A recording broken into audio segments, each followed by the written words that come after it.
¿A poco no te pasa que alguien te está hablando, te está diciendo alguien importante y le dices, espérame, porque estoy hablando con alguien muy importante? ¿No es cierto? Bueno, esta es la palabra de Dios. ¿Será importante? Muy importante, ¿no? Entonces vamos a escuchar la palabra de Dios, vamos a estudiar su palabra, no te me distraigas con nada más. Y vamos a dedicar este tiempo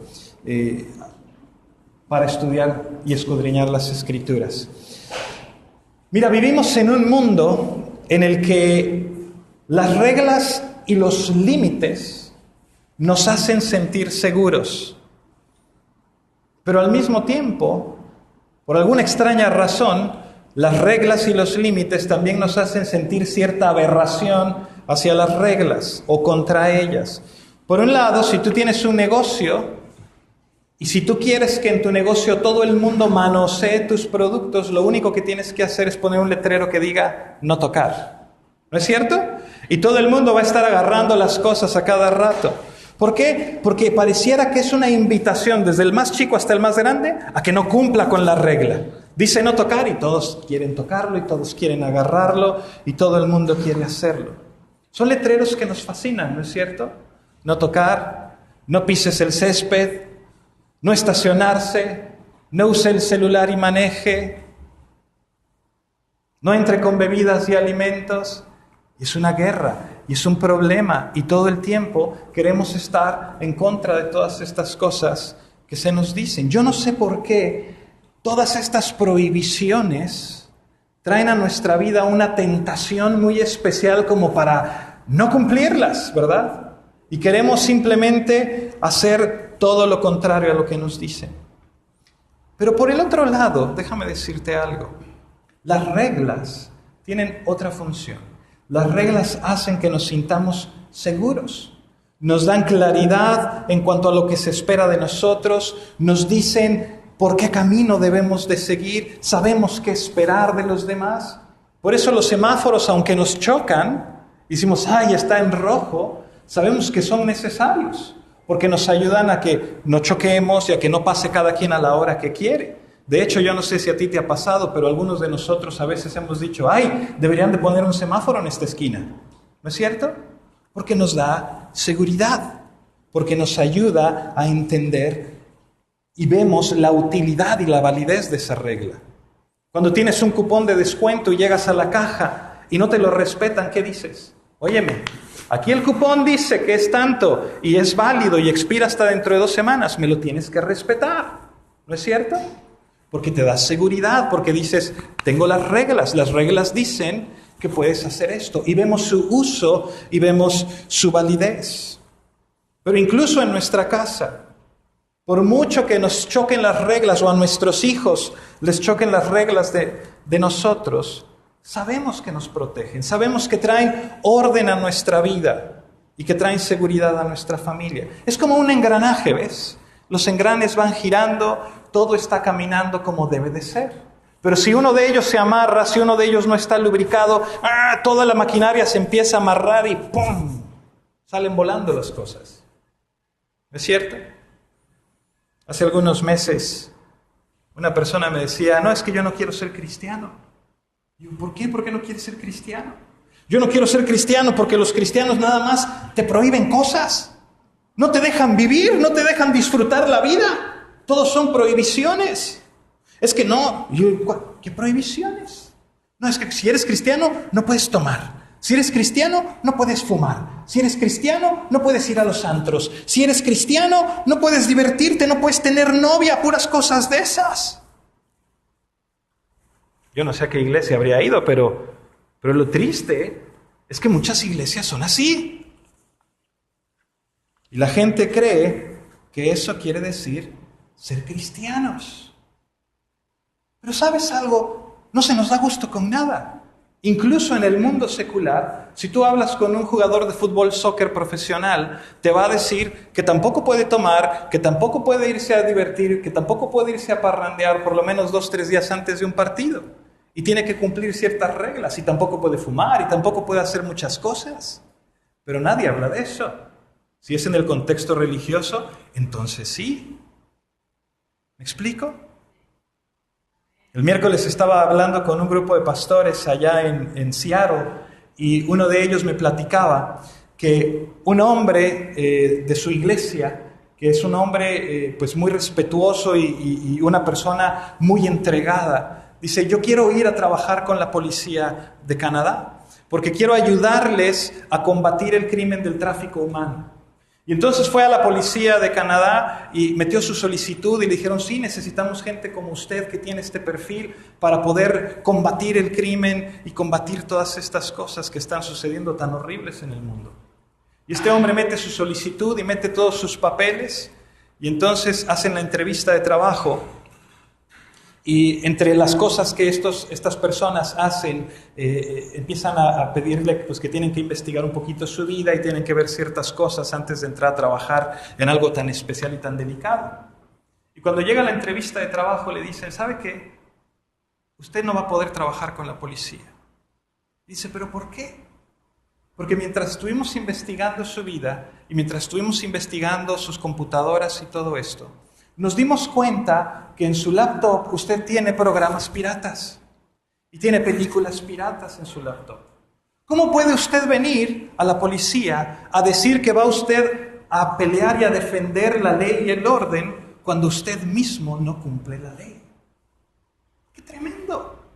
Pero eso es en un contexto no cristiano, en un contexto secular. Pero si lo oyes en el contexto cristiano, ¡ay, son unos aleluyas, son unos santurrones, son unos esto, son unos lo otro! Por un lado tenemos iglesias que son legalistas hasta la pared de enfrente y casi te ponen un letrero en la entrada que dice: prohibido tener cualquier tipo de gozo sobre su vida. No me lo vas a creer, pero de veras, en serio. He escuchado tipo de iglesias donde te dicen que las carcajadas ahuyentan al espíritu. No te puedes reír. Puedes tener gozo, pero no te rías fuerte porque el espíritu se asusta. ¿Me explico? Contrista el espíritu. Entonces, perdón, entonces ¿cómo me río? ¿Con la boca del estómago? ¿Qué? O sea, no sé. Y hay iglesias que se van al otro extremo. Todo es permitido, es un libertinaje tremendo. Son tan liberales que lo único que se predica es la gracia de Dios. Y el versículo favorito es 1 Corintios 10:23. Todo me es lícito. No todo me conviene, pero todo me es lícito. Y es el versículo favorito. De modo que hacen y deshacen como nos da la gana. Y a veces cruzamos incluso límites que Dios ha impuesto. Por eso Jesús pregunta en Lucas 7:31. ¿A qué pues compararé a los hombres de esta generación y a qué son semejantes? Mira lo que dice. Semejantes son a los muchachos sentados en la plaza que dan voces unos a otros y dicen: os tocamos flauta y no bailasteis, os endechamos y no llorasteis. En otras palabras, lo que está diciendo es: esta generación todo quiere y nada les parece. Porque mira lo que sigue diciendo. Vino Juan el Bautista, que ni comía pan ni bebía vino, y decís: demonio tiene. Vino el Hijo del Hombre, que come y bebe, y decís: este es un hombre comilón y bebedor de vino, amigo de publicanos y de pecadores. ¿Te das cuenta? Así somos. Si uno no come y no bebe, ¿por qué no come y por qué no bebe? Si el otro come y bebe, ¿por qué come y por qué bebe? Con nada nos dan gusto. ¿Te das cuenta? A Jesús lo criticaban por eso. Pero ¿hasta qué punto somos firmes con la ley, con el legalismo? ¿Y hasta qué punto somos flexibles con la gracia, con la libertad que tenemos en Cristo Jesús? Esa es la pregunta que tenemos que hacernos hoy. Y yo espero que la palabra de Dios nos ilumine para no caer en ningún extremo, sino que podamos entender qué es lo que Dios pide de cada uno de nosotros. ¿Estás ahí? Entonces, con tu Biblia en la mano, acompáñame a Marcos 2, versículo 23. Y vamos a leer la palabra de Dios hasta el capítulo 3, versículo 6. ¿Lo tienes ahí?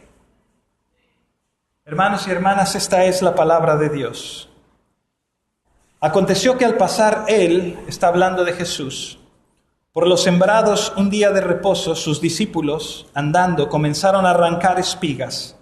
Entonces los fariseos le dijeron: mira, ¿por qué hacen en el día de reposo lo que no es lícito?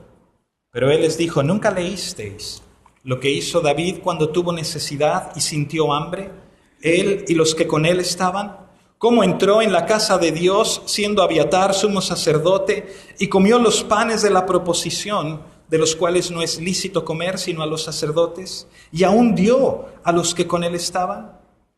También les dijo, el día de reposo fue hecho por causa del hombre y no el hombre por causa del día de reposo. Por tanto, el Hijo del Hombre es Señor aún del día de reposo. Otra vez entró Jesús en la sinagoga y había allí un hombre que tenía seca una mano y le acechaban para ver si en el día de reposo le sanaría a fin de poder acusarle. Entonces dijo al hombre que tenía la mano seca, levántate y ponte en medio. Y les dijo, es lícito en los días de reposo hacer bien o hacer mal, salvar la vida o quitarla. Pero ellos callaban. Entonces mirándolos alrededor con enojo, entristecido por la dureza de sus corazones, dijo al hombre, extiende tu mano. Y él la extendió y la mano le fue restaurada sana. Y salidos los fariseos tomaron consejo con los herodianos contra él para destruirle. Y hasta aquí vamos a leer la palabra de Dios. Padre Celestial, te damos muchas gracias, Dios, por tu palabra. Y queremos pedirte esta mañana, Dios, que sea tu Espíritu Santo el que hable en nuestro corazón. Señor, que tu propósito y tu voluntad se efectúe esta mañana en nuestra vida. Que podamos venir a ti con un corazón dispuesto a escuchar tu voz. No permitas, Dios, que haya errores y que haya pensamientos que nos alejen de ti, sino por el contrario, obra tú en nuestra vida. Te lo pedimos en el nombre de Jesús. Amén. Hemos estado estudiando el libro de Marcos a lo largo de todas estas semanas y vimos cómo Jesús empieza su ministerio y todo este pleito entre los fariseos y Jesús va creciendo y va creciendo y va creciendo y se va desarrollando porque mucha gente lo sigue. ¿Te acuerdas cuando Jesús sana al paralítico que bajan por el techo? Luego los fariseos dijeron, bueno, ¿y quién es este para perdonar pecados? Y empiezan ahí con esta rebatinga acerca de Jesús. Cuando Jesús llama a Leví, Marcos nos dice que tienen esta gran fiesta con los publicanos, los recolectores de impuestos y la gente, bueno, ¿y este por qué se junta con pecadores? ¿Y por qué se junta con publicanos y con traidores? Y la semana pasada veíamos cómo los discípulos de Juan el Bautista y los fariseos, fíjense esto, ya hicieron motín, ya se juntaron los discípulos de Juan, ya se juntaron los fariseos y ahora están diciendo, a ver, ¿por qué los discípulos de Jesús no ayunan y nosotros sí? ¿Por qué ustedes andan haciendo todo esto? Y el Señor otra vez les vuelve a decir, no sean necios, miren, esta es la razón. Tienen a Dios mismo entre ustedes, no se queden envueltos en tantas cosas. Pero cada vez la cosa se pone más fea. Cada vez están viendo por dónde agarrar a este carpintero de Galilea que está trastornando al mundo. Y el sábado, que era día de reposo, los discípulos van caminando por un sembradío y toman algunas espigas y las frotan entre sus manos, nos dice el Evangelio de Lucas, y empiezan a comer estos granos y empiezan a alimentarse. Y los fariseos se agarran de ahí para acusar a Jesús. Y entonces van y le dicen a Jesús ahí en el versículo 24, dice, mira, ¿por qué hacen en el día de reposo lo que no es lícito? ¿Qué estaban haciendo? No era prohibido arrancar espigas. Yo no sé si tú sabías, pero parte de las provisiones de la ley, si tú eras una persona pobre, tú podías ir a los campos y podías meterte a un campo y podías tomar el fruto del campo y alimentarte, siempre y cuando no trajeras instrumentos de cosecha o un recipiente de que fueras a llenar con todos los trigos. Pero la ley de Dios tenía una provisión para proteger a los pobres. Y era que si tú ibas a un campo podías tomar lo que quisieras y alimentarte. No estaba prohibida. Entonces, ¿cuál era el problema? Y el problema era que en el día de reposo no debías de trabajar. No tenías que hacer ningún trabajo. Los fariseos veían esa actividad que estaban haciendo los discípulos como si estuvieran trabajando, como que estaban violando las leyes del Sabbat y por eso se quejan.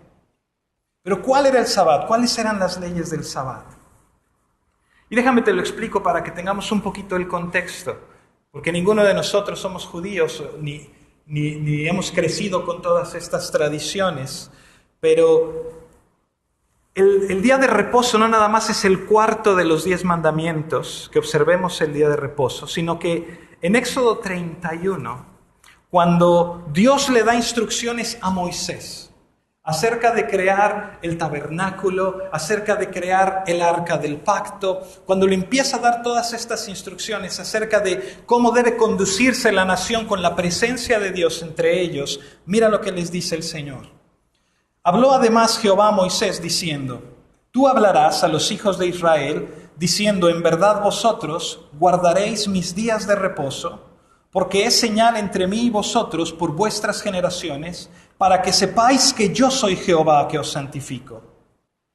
Así que guardaréis el día de reposo, porque santo es a vosotros. El que lo profanare, de cierto morirá, porque cualquiera que hiciere obra alguna en él, aquella persona será cortada de en medio de su pueblo. 6 días se trabajará, mas el día séptimo es día de reposo consagrado a Jehová. Cualquiera que trabaje en el día de reposo, ciertamente morirá. Otra vez lo repite, mira lo que dice. Guardarán pues el día de reposo los hijos de Israel, celebrándolo por sus generaciones por pacto perpetuo. Señal es para siempre entre mí y los hijos de Israel, porque en 6 días hizo Jehová los cielos y la tierra, y en el séptimo día cesó y reposó. Wow.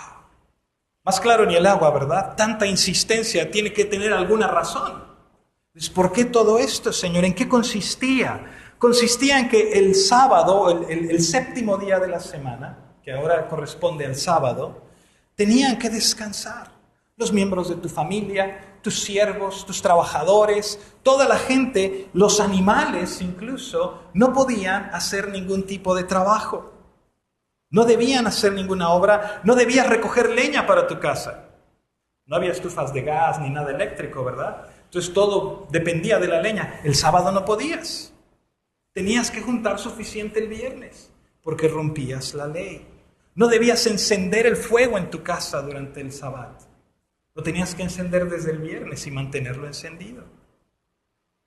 Isaías nos dice, ¿qué es lo que Dios tenía en mente con el sábado? ¿Por qué todo esto? ¿Por qué tanta cosa?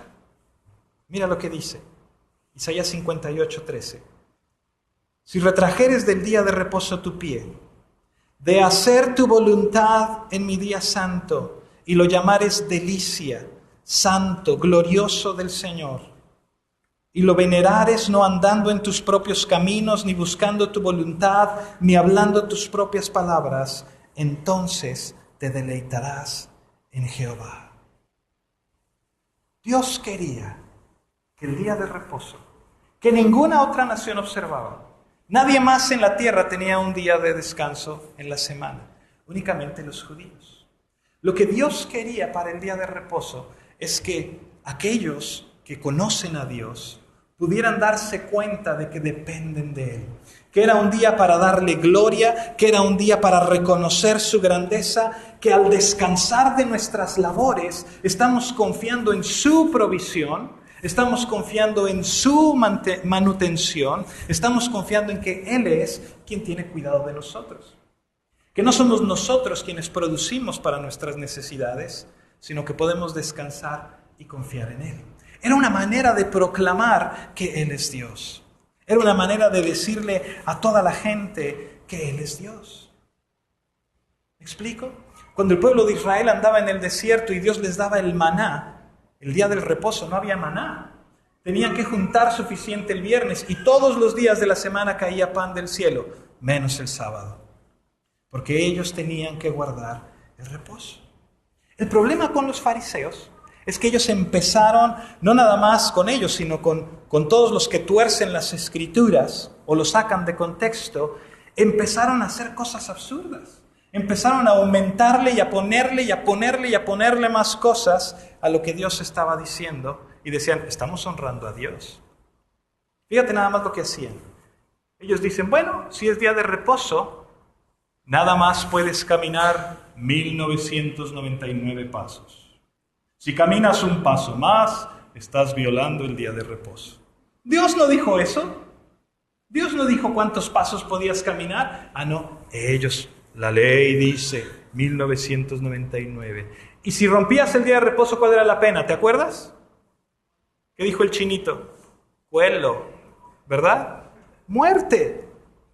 Pero no nada más era caminar, no podías cargar nada, no nada más era eso, no podías vender, no podías comprar, no podías hacer ningún tipo de comercio. Ahora, acuérdate, en aquellos días no tenían calendarios como nosotros ahora. Entonces tú eras un beduino que anda por ahí en el desierto y vas a ir a Jerusalén y traes tu mirra y tu incienso y todas tus cosas. Más te vale no ir en día de reposo, porque ¿qué crees? Nadie te iba a pelar. Nadie. Nadie iba a poder vender sus mercancías porque nadie comercia en día de reposo. ¿Qué crees que eso le decía a la gente? Estos cuates están locos. Si traigo una super oferta en día de reposo, todo a mitad de precio. Pues no te lo compran. ¿Por qué? ¿Sabes por qué? Porque ese día es santo. ¿Por qué es santo? Porque Dios, el Creador, mora entre ellos. Porque Él quiere que le conozcan que Él es santo, que Él es algo especial. ¿Te das cuenta lo importante de esto? Seguro que nadie o muy poca gente, te digo, que estaba al pendiente de todas estas cosas. Pero ese era el motivo de Dios. Y nosotros venimos y queremos que las cosas se hagan como nosotros decimos. No, si camina 2 pasos más está en pecado. Imagínate lo absurdo. Decían los fariseos que si tú traías tus sandalias y se te hacían nudo las correas, no podías desatar el nudo de tus correas porque entonces estabas violando el día de reposo. Tenías que andar así todo el día. Imagínate lo absurdo. Y yo sé que a lo mejor dices, ¡ay, qué ridículos los fariseos! No les caía el 20 de lo que es importante para Dios. Pero antes de que caigas en conclusiones precipitadas, fíjate que a veces somos muy parecidos.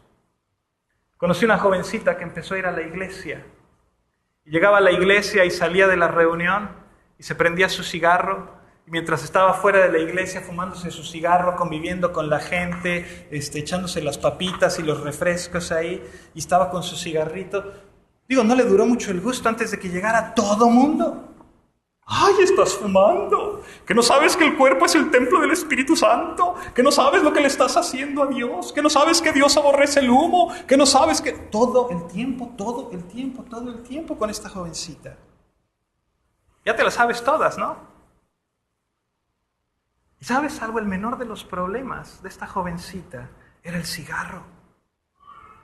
Era una jovencita que lo único que quería era terminar con su vida porque le resultaba insoportable seguir viviendo en medio de una terrible familia disfuncional.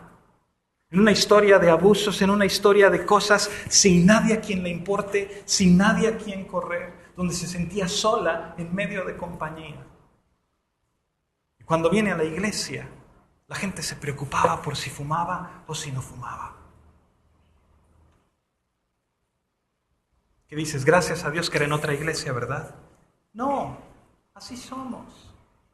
Así somos.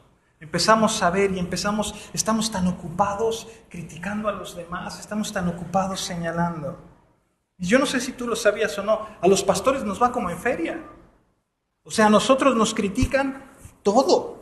Todo. Que si fuiste a ver a tal hermano, que si no lo fuiste a ver, que si traes los zapatos boleados, que si no traes los zapatos boleados, que si dijo chiquitiguau, que si no dijo chiquitiguau, que todo.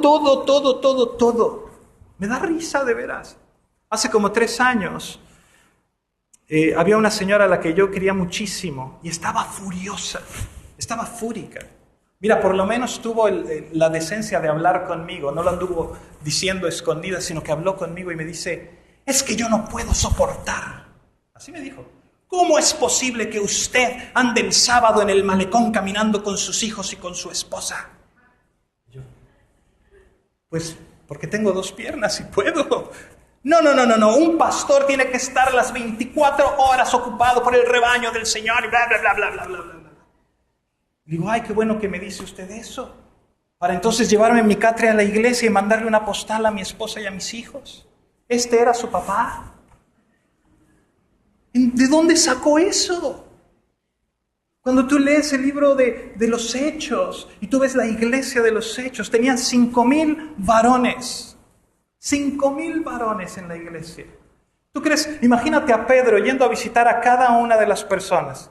Y si eran mexicanos, échale 2 horas por visitación. ¿Te imaginas eso? 3 años y medio si dedicaba 16 horas al día a la visitación. Todos los días, de lunes a lunes, sin espacio para comer y para otras necesidades. ¿Sabes lo que eso significa? Eso significa que cuando llegara con el hermano de la iglesia 4,999, 2,000 hermanos ya se fueron de la iglesia porque hace 3 años que no los visitan. ¿Me explico? Es tremendo. Es tremendo. No caigamos en la actitud de los fariseos. Eran buenos para juzgar a los demás, pero muy malos para vivir lo que sabían que Dios demanda de cada uno. Hermanos, tú y yo somos la iglesia. Tú y yo, cada uno de nosotros. No el pastor, cada uno de nosotros. Es tu responsabilidad de cada uno de nosotros exhortarnos, animarnos, caminar juntos, aprender, reprendernos. ¿Me explico? Dios te ha llamado a eso. Jesús le dice a los fariseos, versículo 25, pero Él les dijo, ¿nunca leísteis lo que hizo David cuando tuvo necesidad y sintió hambre? Él y los que con Él estaban, cómo entró en la casa de Dios siendo Abiatar sumo sacerdote y comió los panes de la proposición, de los cuales no es lícito comer sino a los sacerdotes, y aún dio a los que con Él estaban. También les dijo, el día de reposo fue hecho por causa del hombre, y no el hombre por causa del día de reposo. Por tanto, el Hijo del Hombre es Señor aún del día de reposo. Fíjate qué tremendo insulto le está haciendo el Señor a estos señores. Porque los fariseos eran expertos en la Biblia. Ellos eran los que leían y los que estudiaban las Escrituras. Y les dice, bueno, ¿qué no han leído? ¿Te imaginas eso? Que vayas con un experto en las Escrituras. ¿Qué no has leído la Biblia? Donde dice que David fue y que tomó los panes reservados para los sacerdotes. Y les dice, cabezones, el día de reposo fue hecho por causa del hombre. Es el descanso que Dios quiere darnos. Es una señal del descanso eterno que tendremos en Él. Es una señal del reposo, de la dependencia de todas nuestras labores, del descanso de nuestras labores. No para que estemos peleándonos de que si tal lo cubre o que si tal no lo cubre. ¿Sabes cómo están? Como la abuelita que se cayó y le dice al hijo, levántame, mi hijito. Y dice, no, ya te chupó el diablo. Así están, exactamente iguales, era lo mismo. Así de absurdo. Ay, ya quebrantó el día de reposo. Mateo 12:11 dice, ¿qué hombre habrá de ustedes que tenga una oveja y si ésta cayere en un hoyo en día de reposo, no le eche la mano y la levante? Pues cuánto más vale un hombre que una oveja. Por consiguiente, es lícito hacer el bien en los días de reposo. Quiero volver a la pregunta inicial. ¿Qué tanto es muy, muy y qué tanto es tan, tan? Es decir, ¿hasta dónde caemos en el legalismo y hasta dónde estamos creando libertinaje? ¿Hasta dónde ir al antro va en contra de la voluntad de Dios? ¿Y hasta dónde el ir a bailar con tu esposa y disfrutar esa relación que Dios les ha dado cumple el propósito de Dios para esa relación sagrada que Él puso entre ustedes y glorifica tu relación con Él? ¿En dónde ponemos esa línea? ¿En dónde trazamos esa línea de lo que es legalismo y lo que es aceptado por Dios? No te me desesperes, ya vamos a llegar. Capítulo 3, versículo 1. Mira lo que dice. Otra vez entró Jesús en la sinagoga. Y había ahí un hombre que tenía seca una mano. Dice, y le acechaban. Y le acechaban para ver si en el día de reposo le sanaría, a fin de poder acusarle. Marcos nos pone otro ejemplo con el Sabbat. Pero ¿te fijaste qué hacían los fariseos? Versículo 2. ¿Qué dice que hacían? Lo acechaban. Cuando oyes esa palabra, ¿qué te imaginas? Así como un gato así a punto de brincar, ¿no? Así con las garras de fuera, nomás esperando el momento para dar el zarpazo, ¿no es cierto? Y dice que lo que acabamos de leer, que había ahí en la sinagoga un hombre que tenía seca una mano. Esto no lo dice la palabra, yo me imagino, pudo haber sido así o no. Que los fariseos decían, oye, háblale a Juan, el que tiene la mano tullida, tráiganselo, pónganlo hasta adelante, a ver si Jesús lo sana. Y está el Señor enseñando ahí el Sabbat, está enseñando la palabra de Dios, y ahí está Juan a un lado hasta adelante, y hasta le hacían así con la manita, yo creo, porque dice la palabra que el Señor los ve y dice, ¿qué onda con estos cuates? Y están nada más esperando a ver en qué momento le brincan a Jesús. Y luego dice que el Señor le habla y lo hace pasar al frente. ¿Te imaginas eso? Pobre cuate, yo al frente, yo no quiero pasar al frente, pues pásale. Dice, pásale al frente. El Señor lo pasa al frente delante de todos y hace una pregunta en el versículo 4. Dice, ¿es lícito? Fíjate lo que les pregunta. ¿Es lícito en los días de reposo hacer bien o hacer mal? ¿Salvar la vida o quitarla? Pero ellos callaban. Qué raro, ¿no? ¿No se te hace rara la pregunta de Jesús?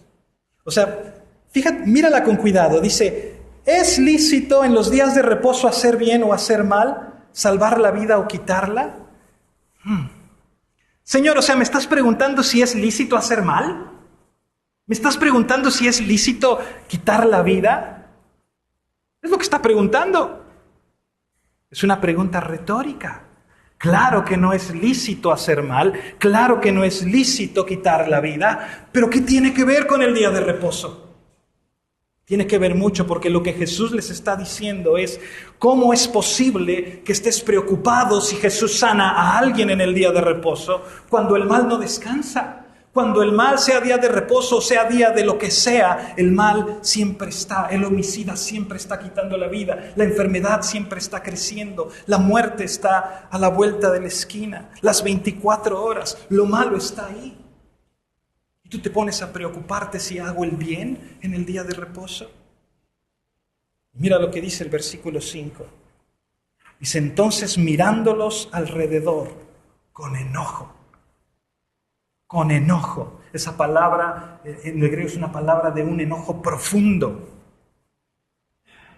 Entristecido por la dureza de sus corazones, dijo al hombre, extiende tu mano.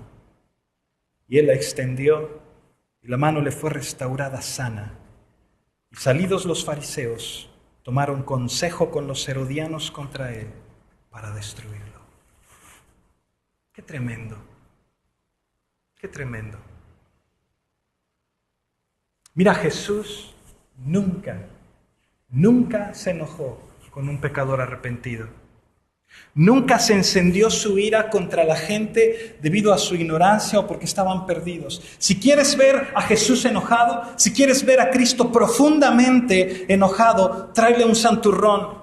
Tráele una persona que se cree más santa que los demás. Y que, ay, pero es que fulanita, no, doña Chonita, es que si la viera, el otro día andaba haciendo esto y andaba haciendo lo otro y andaba haciendo aquello. No es como uno, bueno, digo, no es que sea perfecto, pero yo trato de vivir lo que puedo. ¿Quieres hacer enojar al Señor? Los santurrones hacen a Dios enojar. Hay un capítulo completo, Mateo 23, le habla directamente a los fariseos y les acusa precisamente de esto, de lo lamentable de este tipo de actitudes. Amado, si estás preocupado por lo que hace doña Chonita o fulanita fuma o el pastor esto o aquello o tu vecino, por favor no seas como los fariseos que están ahí nomás al acecho esperando a ver a qué horas dar en zarpazo. Ve y habla con tu hermano, ve y habla con tu hermana. Si puedes ser de bendición, sé de bendición. Si puedes ayudar, ayuda. Si eres tú la solución al problema, sé la solución al problema. ¿Estás ahí? ¿Te das cuenta de la gravedad de esto? Déjate de chismes, déjate de quejas, déjate de cosas que destruyen. No pongas prohibiciones que dañan. No pongas prohibiciones que dañan. Escúchame, Dios nos ha dado una gran libertad. Dios, ¿escuchaste eso? Dios nos ha dado una gran libertad. En su presencia hay plenitud de gozo. Una libertad maravillosa. Conoce su palabra, síguela, síguela. Mira, a principios de 1800, a mediados de 1800, este asunto del día de reposo fue tan fuerte que empezó una nueva religión, los adventistas del séptimo día. Y ellos a fuerzas quieren seguir el Sabbat y quieren cumplirlo porque si no, no son salvos. Y empezaron a poner una serie de reglas y de normas y de cosas para seguir poniendo cargas sobre las personas. No es lo que la Biblia nos enseña. El Señor nos lo explica claramente el día de hoy. Nadie, mira lo que dice Colosenses 2:16, nadie os juzgue en comida o en bebida, en cuanto a días de fiesta, luna nueva o días de reposo, todo lo cual es sombra de lo que ha de venir, pero el cuerpo es de Cristo. ¿Qué dijo Jesús? El día de reposo fue hecho por causa del hombre, no el hombre por causa del día de reposo. Quiero decirte algo, y con esto quiero terminar. Si te puedes llevar algo hoy a tu casa, en tu corazón, aparte de lo que hemos hablado, quiero que sepas que Dios nos ha dado una libertad tremenda. Una libertad que lo único que demanda es que todo lo que hagamos, todo lo que decimos, todo lo que digamos, todo lo que pensemos, lo hagamos para la gloria de Dios. Ya no somos nuestros dueños, ya no somos nuestros amos. Ahora tenemos un Señor, ahora tenemos un amo que se llama Jesucristo y tenemos que vivir para su gloria. No porque me den un legajo de reglas o un montón de normas, voy a seguirlas, sino porque quiero honrar a Dios. ¿Estás ahí? Déjame decirte algo, si tu vida es un concierto de alabanza que le da gloria a Dios, no te preocupes por lo que piensan los demás, preocúpate por honrar a Dios. ¿Lo crees?